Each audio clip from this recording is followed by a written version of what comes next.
എന്റെ വീഡിയോ സ്ഥിരമായിട്ട് കാണാറുള്ള എന്റെ ഒരു ഫോളോവർ ഇന്നലെ എനിക്കൊരു മെസ്സേജ് അയച്ചു. 1 മുതൽ 100 വരെ എങ്ങനെയാണ് അറബിയിൽ പറയുക?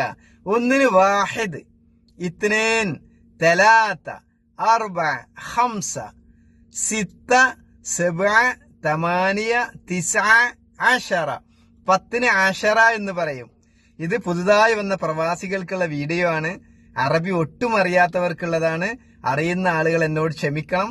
വാഹിദ്, ഇത്നേൻ, തലാത്ത, അർബ, ഖംസ, സിത്ത, സബ്അ, തമാനിയ, തിസ്അ, അശറ. 11 11, ഇത്നാഷ്, തലത്താഷ്, അർബത്താഷ്, ഖംസ്താഷ്. 11 12 13 14 15 15 വരെ ഞാൻ ഈ വീഡിയോയിൽ ഉൾപ്പെടുത്തിയിട്ടുണ്ട്. ഇൻഷാ അല്ലാഹ് മറ്റൊരു വീഡിയോയിൽ ബാക്കി ഞാൻ പറയുന്നതാണ്. വീണ്ടും കാണാം മറ്റൊരു വീഡിയോയുമായി.